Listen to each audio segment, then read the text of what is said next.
Hey, everybody, welcome to the Fireside Chat on the Everyday Athlete Podcast Network by Run, Try, Bike. We have Mary Fleming with us today. Mary shared a part of her story in our How It All Started feature a couple of months ago, and she's also been a guest on Angela Hollowell's Melanin MVP, which is a show that is also part of the Everyday Athlete Podcast Network. Mary is a school teacher who just finished up her school year and is excited about that. We were just talking in the back room. Excuse me. Mary had decided to start running in 2013 when a doctor suggested walking as a way to deal with her anxiety. And as many of us know, one step leads to the next step and many more. Then before you know it, we are discussing plans to accomplish marathon goals and much, much more, which is what happened with Mary. We'll talk to her about getting started with Black Girls Run Couch to 5K program all the way through to World Marathon Majors, which she is now a part of, and more. Before we bring Mary on the show, please remember to subscribe, rate, review the Everyday Athlete Podcast Network on your favorite podcast platform. If you use Spotify, you can now also leave a comment for our podcast. There are 8 shows to choose from with various stories and hosts, and I'm sure you'll find one or all of them to your liking. So without any more blabbering from me, let's bring Mary from the back room and get this show started. Hey, Mary, how are you? Hey, how are you doing? I am fantastic. Thanks for bringing the energy already. We're not even a minute into this. I'm ready. I'm excited. I'm excited. We kick off our show with a really difficult question. It's our icebreaker, and it'll kind of determine whether I'm sad or happy about the rest of the conversation. Okay. Pineapple on pizza, yay or nay? Nay. Yes! I'm not doing it. I'm not doing it. I'm sorry. I'm same here. Like it's just never happening. Not 0% chance. Like I will try just about anything, but Yeah. I'm never trying that. Just Yeah. can't. I don't want the sweet with the pepperoni. It just doesn't, it's not appealing to me. Sweet pepperoni and cheese doesn't sound amazing. So I'll do without it. It's funny when people say, yes, I love pineapple on pizza and everything else. I go, do you like pineapple on pizza or does it have to be with ham or pepperoni or jalapenos? And they always say, oh, yeah, of course, ham and pepperoni and all these things. And I say to them, then you don't actually like pineapple on pizza. You like it as part of all of these things. You just won't eat pineapple on pizza by itself. And that always stumps them. Yeah, I bet. I bet. Well, at least we agree on that. So, That's it. We're off on a good footing. So we shared your story on how it all started, and I had talked to you a little bit about this a few months ago. But I want to remind our audience and let them get a little backstory before we move into what has transpired over the last basically 12 years and what the future looks like for you. So during our conversation, you mentioned that in 2013 you got started with running, but mostly as walking because you had been told by a doctor that walking might help with your anxiety. yes. And I don't know that we ever got into that process of dealing with the anxiety before we just jumped into all of the running conversation. But Yeah. did walking actually help you with dealing with your anxiety at the time? It absolutely did. It absolutely did. As a matter of fact, it still helps to this day for that reason. Um, there's something about the serotonin, and I don't know all of the correct words, but the serotonin and what it does to your body and the rush you get from running and just the ability to get lost in what you do that I have found has been very therapeutic for me whenever I feel a little bit of anxiety coming on. So I would say that it definitely did take a space for me to help me with balancing out the anxiety and the nerves that I had when I first got started. Yeah, and I appreciate the word therapeutic. I know a lot of people often say, running is my therapy. Having been to therapy and being a runner, they are not one and the same. No, they are um, not. No, they are not. I have a question for you though. So I went running this afternoon Okay. and it was a 45-minute run. And I was like, I'm going to, part of my day, so on and so forth. But I could feel the anxiety building up because I was like, oh, I've got to make sure I'm prepared for this conversation with Mary and I've got to get this done and that done and all these other things done. Has that happened to you? And if so, how do you treat the run in the moment? When I get nervous or whenever the anxiety is coming up, breathing, deep breaths is something that I've learned. I see that when I feel like I'm fixated on a time, like whenever I feel like, I'll give you a good idea. When I was, a good example would be when I was in Tokyo and we had this idea that I was going to PR and this race was going to go amazing. And somewhere along mile 16, 17, it just fell apart. and my anxiety started to kick in, and I had to, take some deep breaths, and then I had to rewire my thinking for a moment. And I also called my coach, and I was just like, "Hey, I'm not making it right now. Like, I'm not making the time that we went for." And he said, "We're just finishing at this point. Switch your mindset. Understand it's about the finish. This is not the big race for you anyway. Calm down. It's gonna be okay."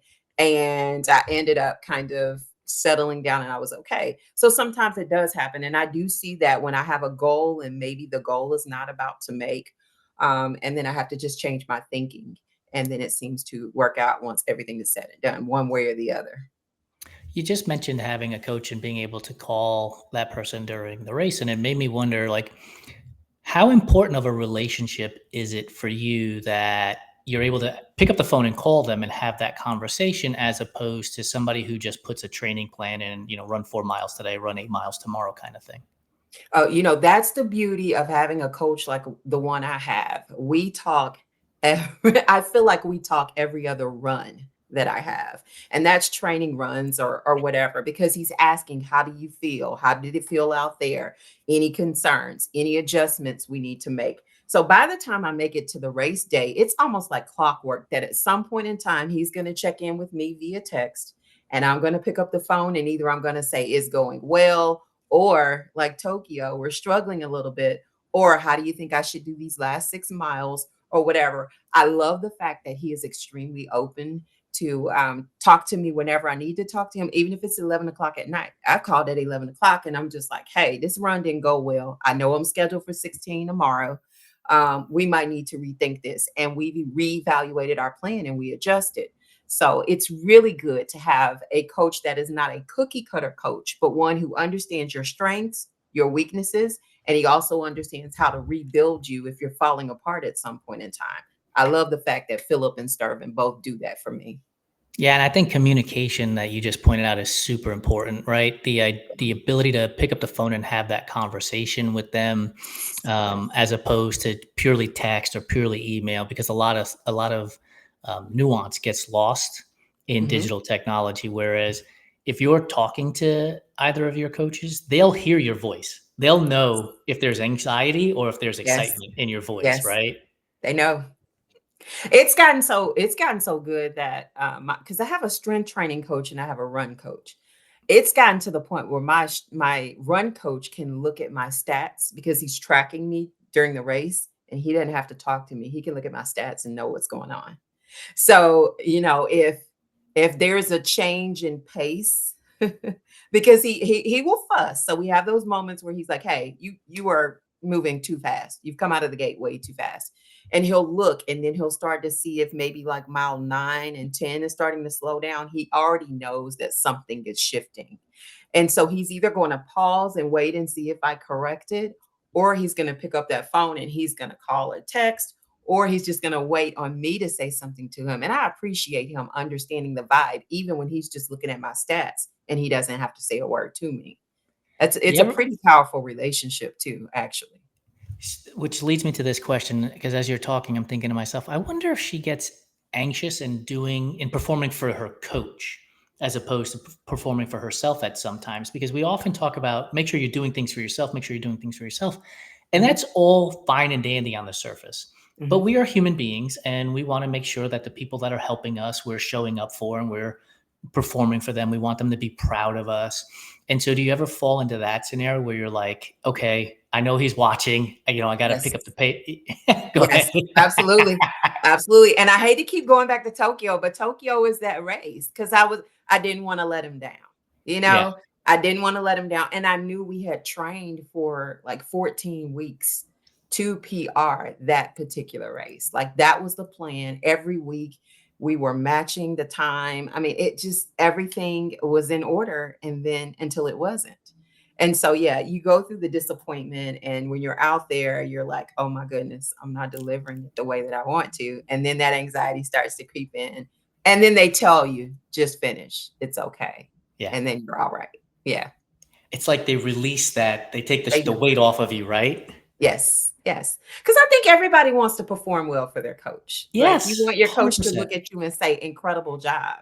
And, even though I didn't get the PR, he was the first one on the phone afterwards to say, "I'm proud of you." And it means everything. It's pretty cool to have that relationship where even if you don't deliver in the way that you all plan to, they still congratulate you and they celebrate you because you did finish, which was the ultimate goal. Yeah, as an ultra runner, I'm self-coached, but I have patients and crew at these events. And I remember vividly in 2021, I was at Cocodona and it was the inaugural year. Nobody knew anything about the event. Nobody knew how hard or easy it might have been. And we're Mhm. on Lane Mountain. And I got Marriott, when I tell you I'm taking 2 steps and sitting down, taking 2 steps and sitting down, I'm not kidding. Like I just could not move. And I start playing in my head, like, what do I tell these people who traveled all these miles to Mhm. pace me and crew me that the day is done? Like the race is 250 miles, but it's done at mile 11, let's say, or whatever the number was, right? And so you have that pressure to want to perform. And Mhm. fortunately enough, I got through it. But I completely understand that scenario because when I did get to that aid station, they were like, "Don't worry about it. You got 4 more days to finish this race, right?" And it just allows you to breathe. And by the way, that is incredible. Like I can't imagine. My idea of an ultra is 31 miles. Like it stops there. But those of you all who can push that type of distance, you are absolutely amazing for it. Thank you. Well, I want to go back to distance because Okay. you said at mile 16 or 17 at Tokyo, you had this Mhm. conversation with your coach. Now, I want Yes. you to take that thinking and that thought about that particular conversation and go back to 2013 when the doctor says you should walk to help, ease your anxiety, Mhm. and you hook up with Black Girls Run Couch to 5K program. So Yes. you're not even running a mile, right, when No. you start up with this. And now No. here you are, 12 years later, and you're making a call to a coach at mile 17 of a world major Yes. marathon, right? Like, Yes. what's that Yes. feel like when you think about it? What is that like? Oh my goodness. You know what? I said this before that it really reminds you that life truly is a marathon and not a sprint. It takes time. And when you have the ability to look back over 12 years and see where you came from, it's such a surreal moment. Never would I have ever believed that I would go from the woman that struggled to run 15 seconds because that was the interval starting off. We run 15 seconds and I couldn't make it to being at 45 years old able to run 26.2 miles. It has been for me an incredible journey, and finishing, especially this sixth world major, just meant everything in the world because to me it was putting an exclamation mark on just years of extreme workouts, heart, tears, sweat, sometimes being discouraged to encouraging others, all the things that you could imagine. It was just really a big moment for me to be able to look back and see what I could achieve. And getting this medal, just I have to show you Show getting it. this medal. This is the coveted 6-star world major medal. Getting this and putting this around my neck was a big moment for me. It was a big moment. Yeah, this was it. So this put a huge exclamation mark on everything that I've had to do. Have you ever seen Jerry Maguire, the movie? I have. I've seen it. So when Rod Tidwell tells Roy Firestone, "You're not gonna make me cry, Roy. You're not gonna make me cry," in that interview, Mary, you're not gonna make me cry. You're not gonna make me cry, Mary. Like Listen. it's incredible. Like because I read the How It All Started story Mhm. before this interview, and it is truly amazing to see the progress. Because in that conversation, too, you mentioned to me a person again who's dealing with anxiety to go walk, and now you're joining a running program Yes. where the presumption is all these people can run, all these people can do this, all these people can do that. So my thought process is anxiety is creeping up Yeah. as you get ready to go to this Couch to 5K program, and you go to it, you bet on yourself, you take the risk. Yes. The quote is, when I got there, nobody looked like a runner to me. No. No. And, like, did that help? No. Did that help It alleviate the does. anxiety? It does. And it did because in my mind, runners are these very small people who are very fast. In my mind, Kipchoge is an average runner. Now I know better now. Um, but I had this idea of what athletes are supposed to look like, especially adult athletes. And when I got there, that's not what people look like. That wasn't what I saw when I got to my first race either. So, I mean, that was pretty much out of the door after the first time that I got out there with them. And I'm glad it was, because if I would have held on to that thought, I probably never would have shown up. But I'm glad I did show up, and I'm glad I understand differently now. Yeah, and And let I that be I a have to lesson. tell other people that too. You know, when Yes, we invite people to run with us, I'm just like, listen, they're like, oh, you guys run too fast. I said, well, we started somewhere. Like, we that's right. started where you're starting from. I began as a walker. Eventually I ran, but it took me some time and training to get there. And especially to get to the bigger distances, like the 13.1 and the 26.2, that's a process. Um, and you don't ever have to get there. If you just That's want to right. come and do 5Ks with us, we're going to celebrate the 5Ks like we do the 26 too. So, that part of it, I think, is really, cool to acknowledge, because some people really do have that thought process that runners look a certain way and they run a certain um a pace, and that's not really what it is. Side note from the host: I would rather run 250 miles than a 5K any day. Like if Really? 5Ks hurt, 5Ks hurt. But they can't. I understand they can be hard, but there's no way. I can't wrap my mind around what you guys do. It's I got tough. to I got to take naps in the middle of the day. I got to eat all the food along the way. But Like then you had to get back up and keep going. See, when I do that, I'm done. You know? I'm not getting back up and doing anything else. Like, I'm done with it. Yeah. well, as you know, this is a live show, and we have some questions coming in from the audience over on Instagram. Okay. I hope I don't butcher names. So if I do, I apologize. Samaya.ins. Okay. Mary is so inspiring. Would love to know what's next in your journey of running and fitness with a smiley face. Oh my goodness. So let me tell you what I've been doing. I actually I had a friend to give me a bike. She's like my big sister. And she was like, she had a stroke last year and she's still with us and she's doing well and we walk. But she's like, Mary, I know you were looking at trying to ride a bike. So I'm gonna give you my bike. So she gave me her bike and I have gone on 2 rides. And I officially started swimming lessons last Friday. So what I'm ultimately saying is, at this point, I guess it's called a duathlon, Yes. and I am ultimately going to try to do the triathlon with hopes of doing an Ironman 70.3. But we are going to take baby steps. That's it. I am starting with this biking. I went on my second ride this week, and my second ride was 20 miles. And so I'm going to keep on doing that and then continue with my swimming lessons. And so that seems to be kind of my next thing, is to kind of do what you guys do. Not for nothing, but a 20-mile ride is nearly half of a 56-mile ride in a 70.3, right? Like you understand, I like do. I do. you'll get to that 56 miles in the blink of an eye, in all honesty. Well, let me tell you something that happened to me. So I'm riding on Saturday and I haven't fully understood how to switch the gears on the bike. So embarrassing. I was going up a hill and I got halfway up and then I stopped. And so I'm on the bike trying to pedal and it doesn't go anywhere. So I end up having to get off the bike and walk the bike up the hill. And I was like, you know what? I got to figure this out, because this is not supposed to happen like this. Like, I've never seen someone walk up the hill with a bike. So, oh, it does happen. Oh, Okay. it happens. Okay. I'd never seen it. But I did decide at that point in time that I'm going to go and study biking a little bit more, because it's not just hopping on and riding. Like, you got to understand how Yeah. the gears work and how to do the hill work and how the seat works. I've learned the Yes. seat All of it. thing, all of the gear and all of that. So I am committing to actually learning the bike more while I learn how to swim, so that I can ultimately do the triathlon and Well, that's hopefully, awesome. yeah, those are the next steps. Those are my next goals. As an um, addition to your conversation about people walking the bike, my first 70.3 was at Oceanside, which I think was 2011.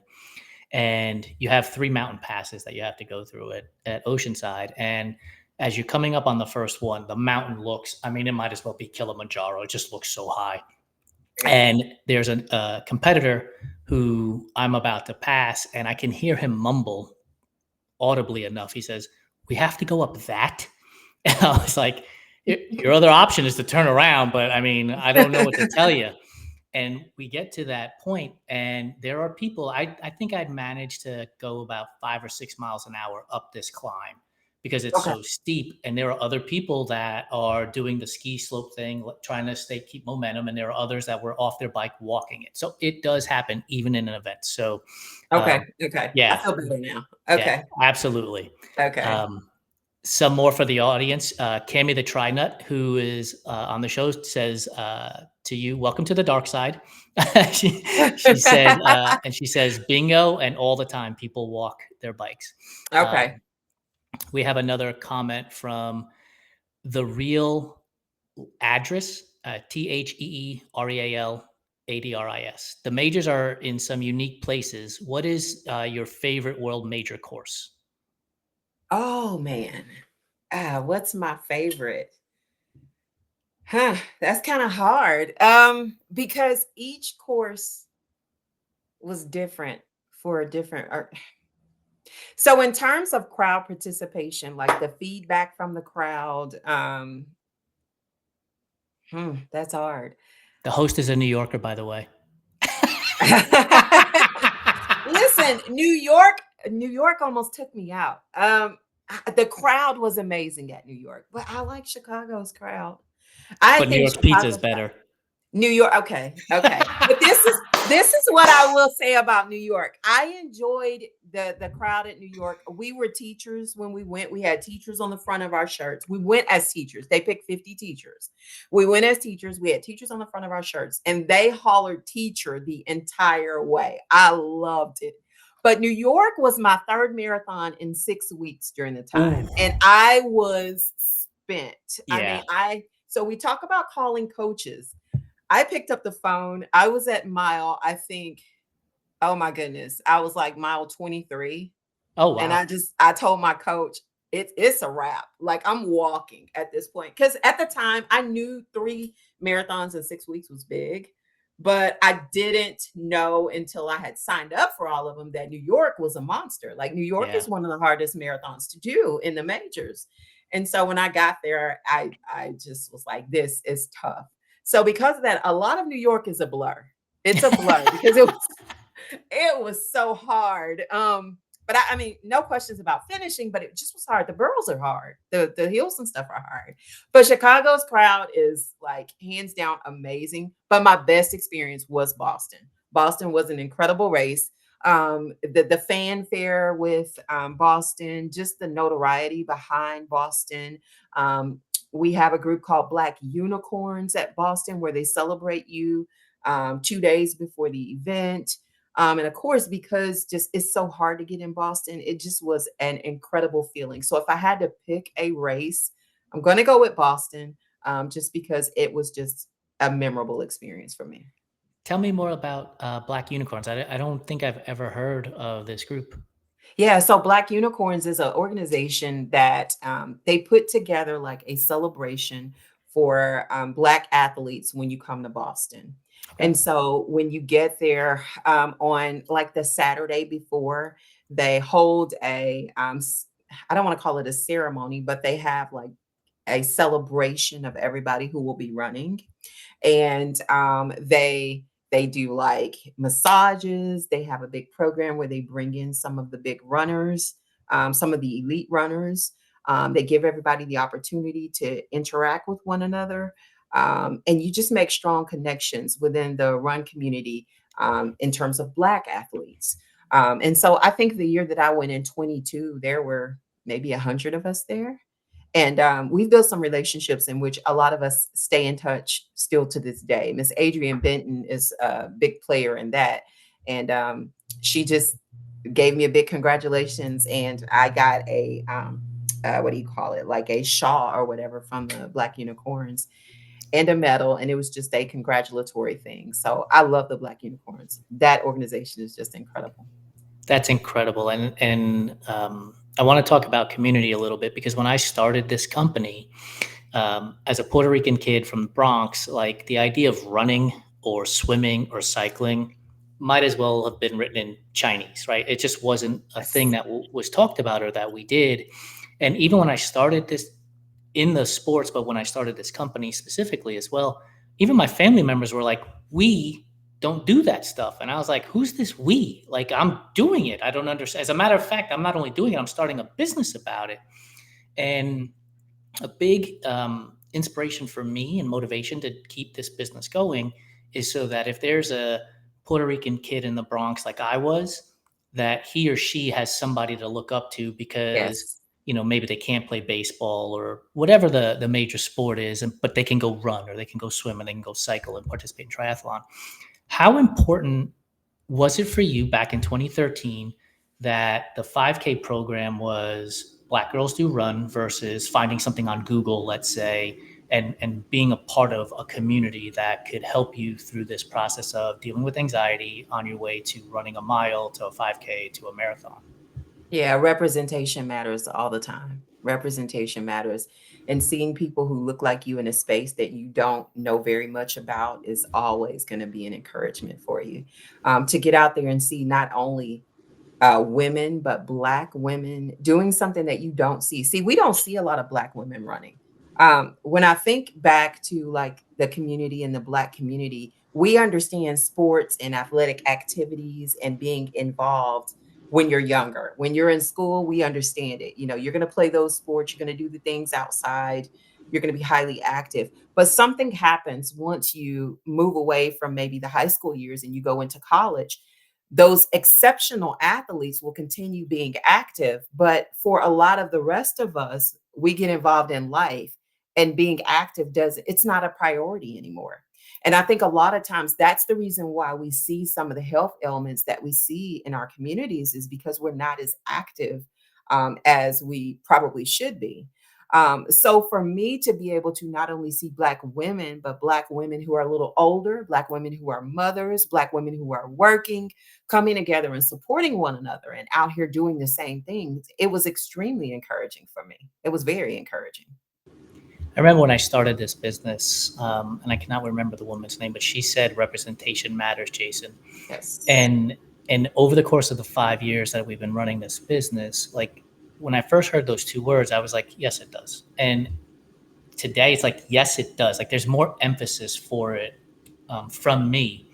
And Yes. it's a lot of it is because I've gotten to talk to folks like yourself and Alicia Lay and Angela Hollowell and Yvonne Spencer, and the list goes on and on and on. As a matter of fact, Alicia Lay said something to me that I thought was really important too, which was I had asked her about community representation matters, and she said to me, Jason, it's about also taking up space. Like we belong in the outdoors, we belong on a bike, we belong in the pool, like we belong in those places. And if we have to take up space our way, then that's what we have to do.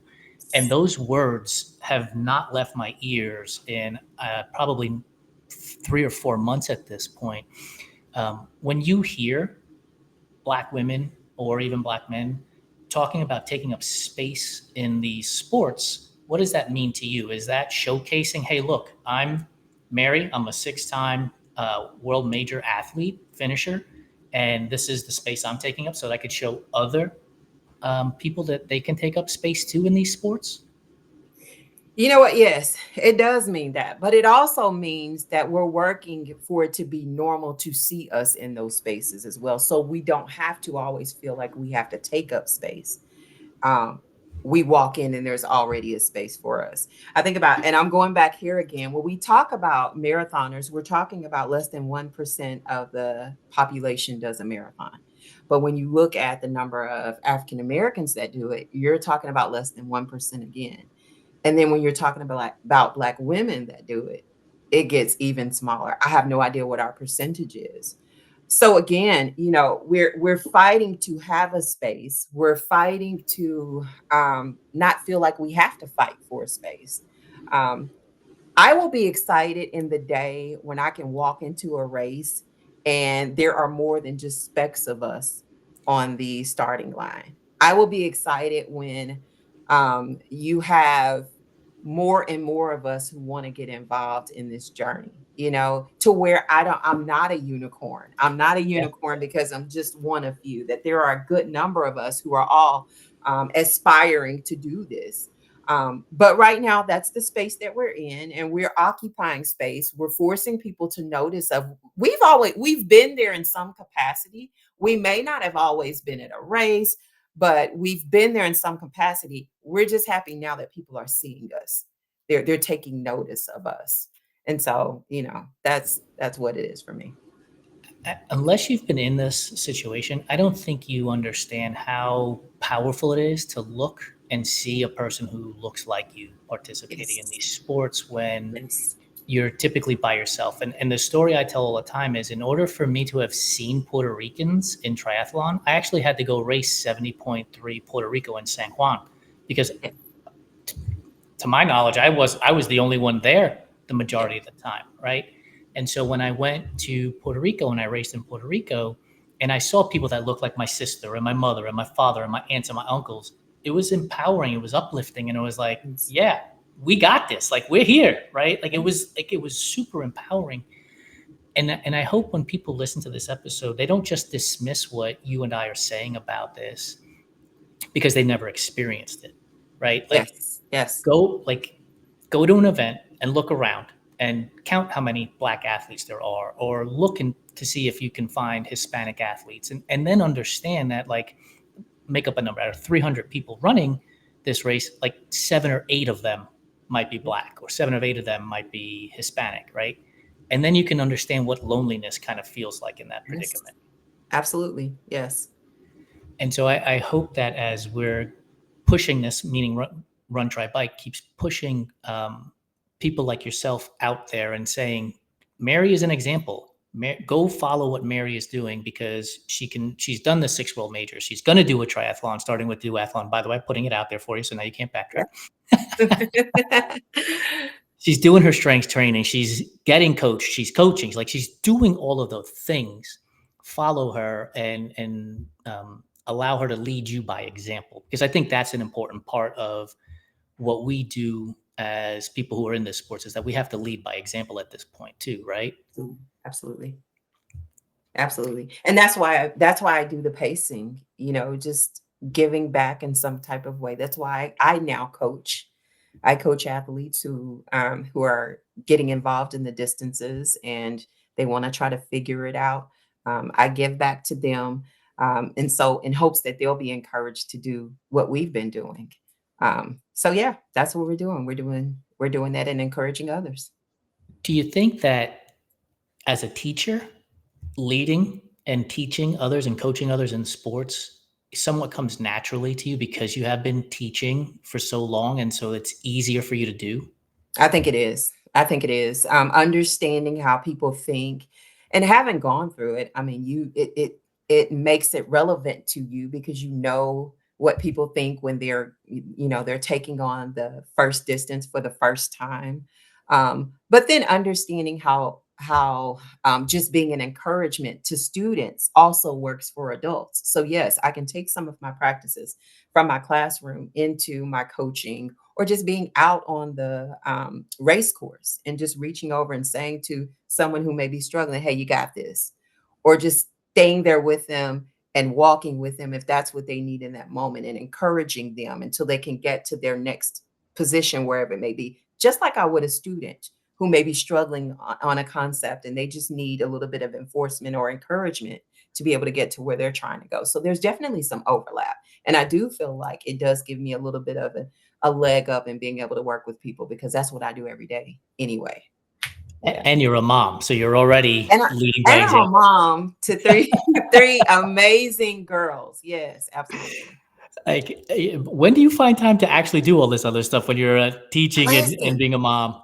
Listen, I don't have a lot of time. I just, I was telling you earlier, like I'm debating on whether or not to continue school because there's so many things going on.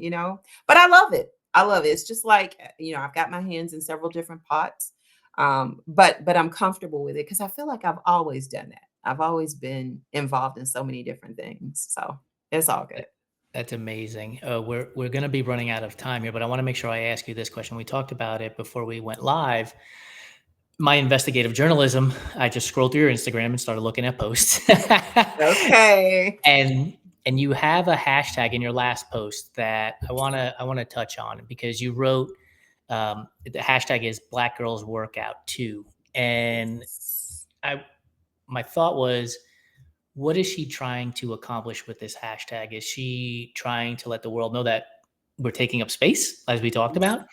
Is Mhm. it also to let other Black women know that you can get yourself to the gym and take care of yourself and your health, and put yourself ahead of other things? Because if you don't take care of yourself, you can't possibly take care of others either. Like, what does that hashtag mean to you when you put it out there?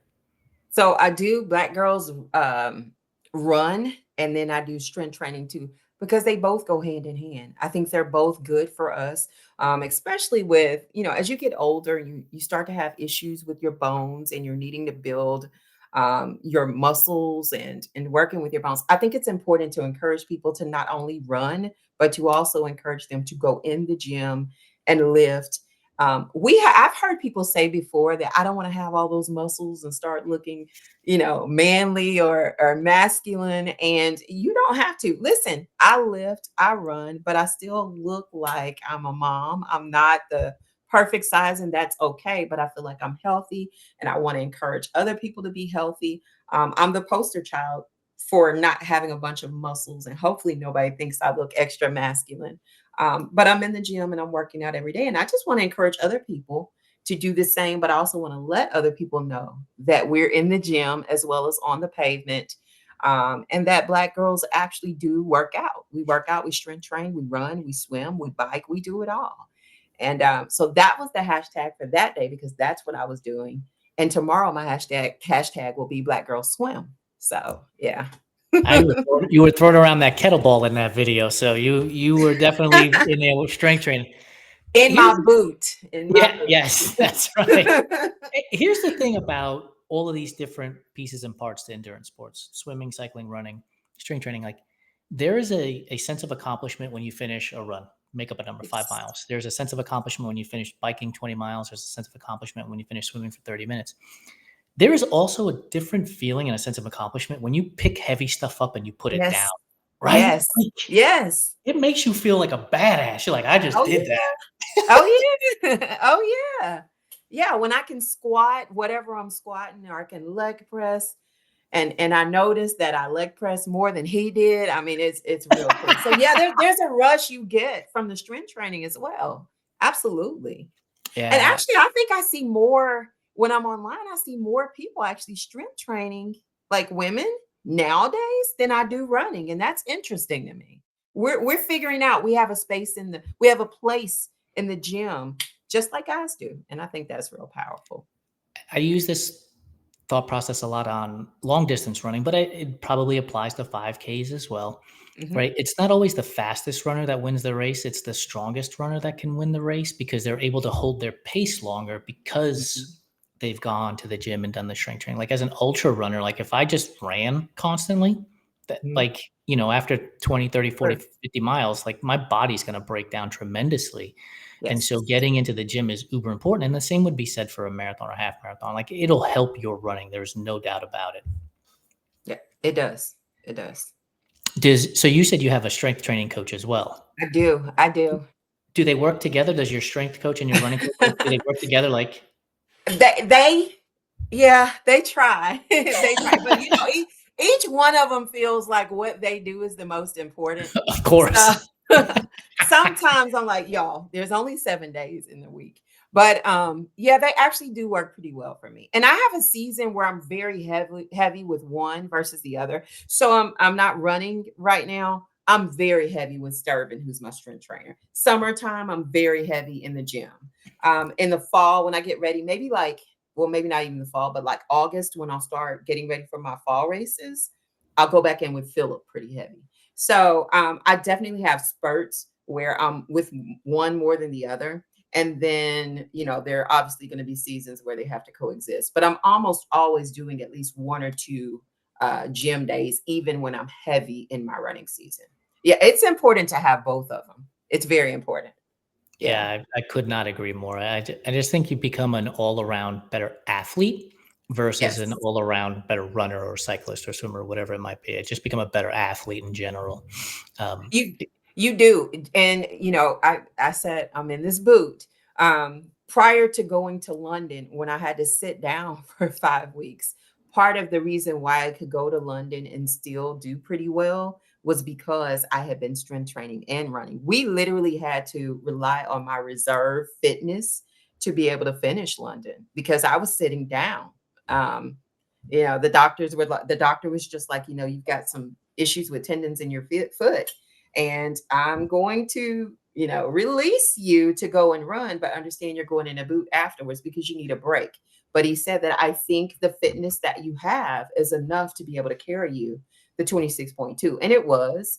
And so I think a lot of that can be contributed to doing both of the different types of training because my body, it was able to handle it. When they announced Sydney was going to be the 7th, were you Mhm. like, you got to be kidding me? Or you were like, let's go? I'm going. I'm going. And originally, I was just like, I'm done after the 6th. But can you really be done? And then they're gonna add Africa, and I plan on going there Oh, too. I So know that. I'm Do not you know done on where? this journey. Africa. Yeah. Do you know what city in Africa? I think it's Cape. Was it Cape Town? Okay, in South Africa. Cape Town. Yeah. Yeah, I think it's gonna. I think that big announcement is coming up. And so we're going to see actually, they're looking to get up to 9 majors, but Okay. I think we're going to see this extra one come up. So the goal is to do Sydney in 26 and then Africa in 27. Okay. So the Abbott World Majors team calls Mary and says, we're adding a 9th one. Where's Mary suggesting they go? Oh, we're going to go to, we could go, actually, let's just go to Hawaii. We'll go to Hawaii. Yeah, I don't even know if that makes sense, but It I've doesn't have never to. It's your been. choice. Yeah, we'll go to Hawaii. Yeah. So. Us Los Angelinos are getting left out here in the cold. Yeah, you know what? LA would be amazing though, but I don't know. and I, LA and could be I, amazing.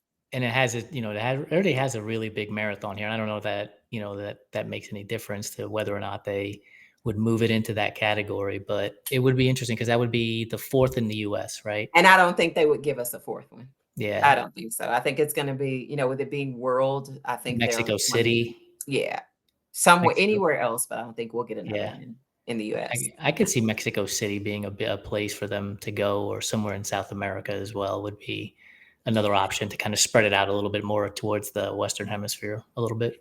And that would help for those of us who are looking at doing the 7 continents too. Oh yeah. And that Wait, would help what? a lot. Yeah. So What? that's another potential goal. I'm not sure. Like we're gonna stick with the biking and the tri and the Ironman, but perhaps because by the time I get done with Sydney, I will have done 5. So I mean, there's only 2 more left. What would be the other two? Would South America, South America and then Antarctica. Antarctica? Yeah. That And some people actually go there already. I just, I've never really looked into it. it would seem that it would blow my mind, right? Because if I'm not mistaken, it's like sunlight 24 hours a day, It or is. like that would It be is. weird. Yes, it would be. Yes. But I'm not committing to that. I'm just saying if All right, if I got you on the it triathlon. works. We're there. Yeah, we're gonna go back there and yeah, we're gonna do that. Yeah, and Cami already shouted out. She's like, speaking of triathlon, come to Pumpkin Man, which is an event that takes place in Berwick, Maine, September 9th, I believe. And Okay. it's an Olympic distance triathlon they have on Saturday, and then they have Okay. a running festival on Sunday, up Okay. to a half marathon, I believe, up to a half marathon on Sunday. So you can become the Pumpkin Man and do both the triathlon on Saturday and the long run on Sunday. I think, and again, I think it's a half marathon on Sunday. Okay. I gotta get the swimming down. So once I get the swimming down, I mean, I think the biking will come pretty easily, but the swimming is where I think the challenge will be. Yeah. My best advice for people who are getting into swimming is allow yourself to embrace the water. In other words, don't fight it as you're swimming. Just get in the Okay. water and just swim. And eventually you'll get like running, like when you first started running, right? You eventually got faster, you got stronger, you went longer. It's no different. Get in the pool as soon as you feel the water. Don't fight it. And before you know it, you're swimming longer and faster and stronger. So before I let you go, one is where can people follow you on your journey to your first duathlon, your first triathlon, and your first 70.3? Okay, I am Marathon Mary 79 on Instagram as well as Threads. Those are the best places to find me.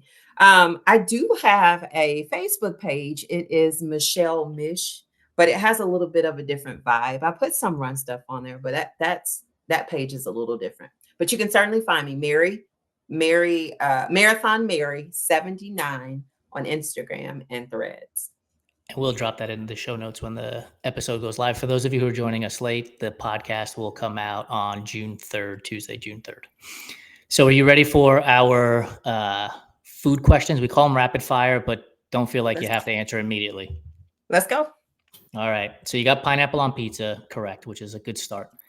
Okay. Oreos. Are you an old school OG Oreo fan, a double stuff, a mega stuff, a thin, or a cakester fan?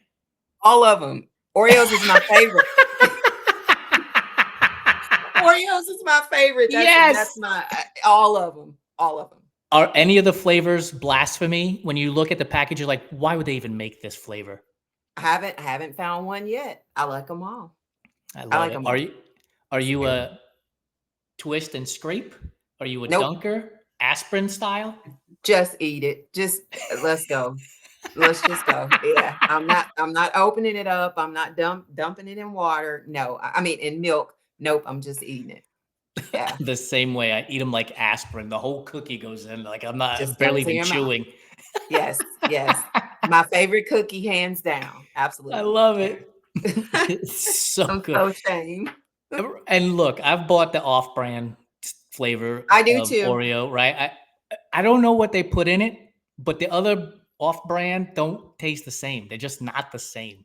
I still eat them. My daughter brought some off-brand ones in 2 days ago, and today she comes in. She says, "Mom, have you seen my Oreos?" I said, "Girl, those are gone.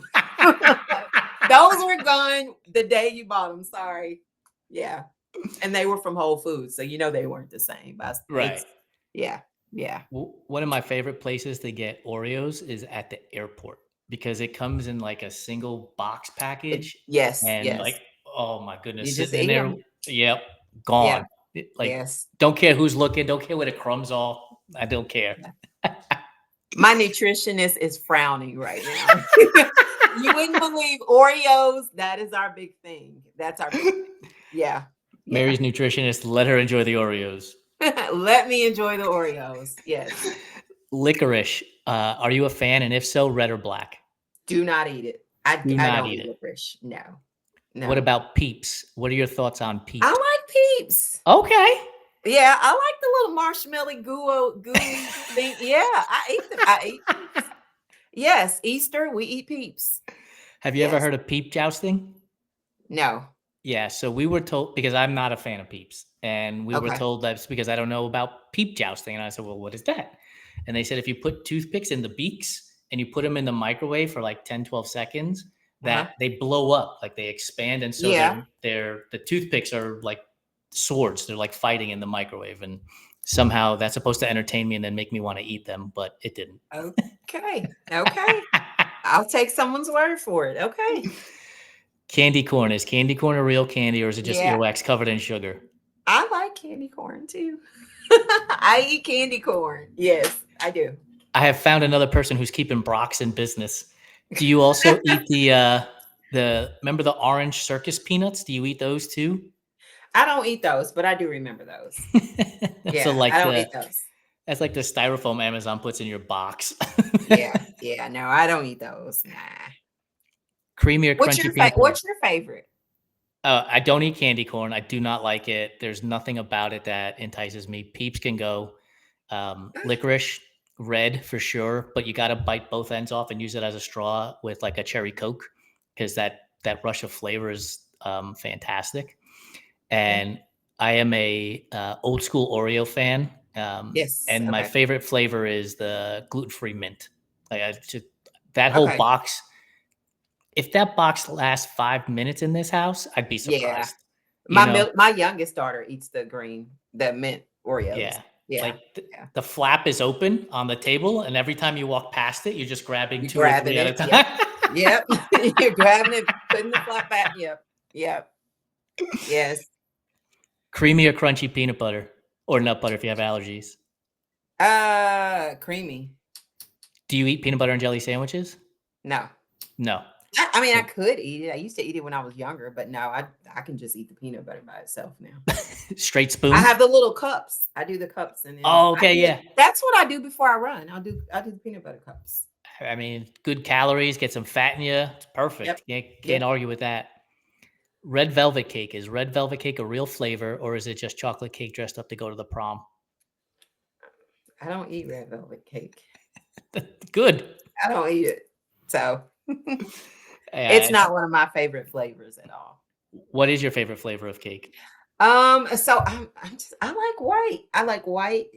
Just white. I like chocolate. I like white, but red velvet, I never choose it. I'll even do the yellow, but yeah, never I don't ever pick red velvet. It's hard to beat the grocery store white cake. Like that Yeah, slice is so good. It's hard to it's beat good. that. Yeah. Yes. Favorite flavor of ice cream? Chocolate chip cookie dough. Nice. Is there a Yes. particular brand that you like more than others? Oh gosh, I can't even think of the name of it. I mean, I do Yarnell's, but was it Bluebell? Yeah, Bluebell? Yes, yeah. yes, yeah. And Bluebell then is I'll crumble Oreos. I'll crumble Oreos and my ice cream. Yes. Nabisco. Get this lady a sponsorship right now. Listen, it's terrible. It's Right terrible. now. But I yes. We do a Thursday trivia for giveaways of Topo athletic shoes, and I asked people to create their own running event. And I came up with the Oreo 100, where you Okay. start in Oceanside, California, and you finish in Redondo Beach, overlooking the Pacific Ocean. So the OREO. And my thought was just every aid station was just stacked with different flavors of Oreos, right? Yes. Man, Sounds I good to me. take my money. I would sign up for that in a Yeah. heartbeat. Sounds good to me. Yeah. Favorite candy bar? I love Twix. Yes. Left Yes, or I love right? huh? Left or right?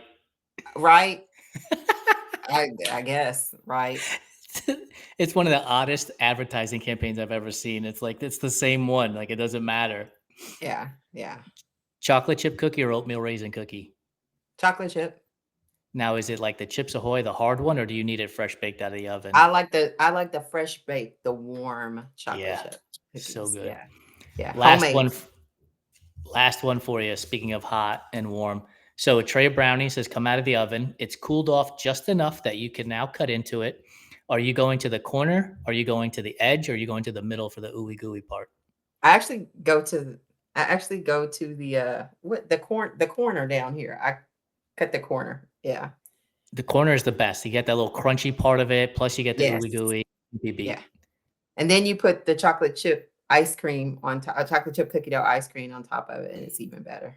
Yeah. I put coffee ice cream on top of mine in a mug, and then so it becomes Uh-huh. like a mocha afterwards too. But Okay. yes, Yeah. so good. I'll have to try it. I'll have to try it. Mary, thank you so much. You have been a wonderful guest. Really appreciate your time. Thank you for having me. I really appreciate it. For those of you that have joined us for this fireside chat, thank you so much for your time. Time is one of the greatest gifts that we can give to anybody, and you gave yours to us today. So thank you so much. Make sure you join us next week on June 3rd at 5 p.m. Pacific time, 8 p.m. Eastern time, where we have 3 members from the class of 1980 Ironman. Kurt Madden, David McGillivray, and Bob Babbitt will be joining me for a roundtable to discuss what the hell they were thinking when they decided to do an Ironman in 1980 before it was known as an Ironman, and all the good stories. So I can't wait to hear that. Check us out on the Everyday Athlete Podcast Network. Make sure to subscribe, rate, review, and if you're using Spotify, comment. Thank you so much, and we'll see you next week on Fireside Chat.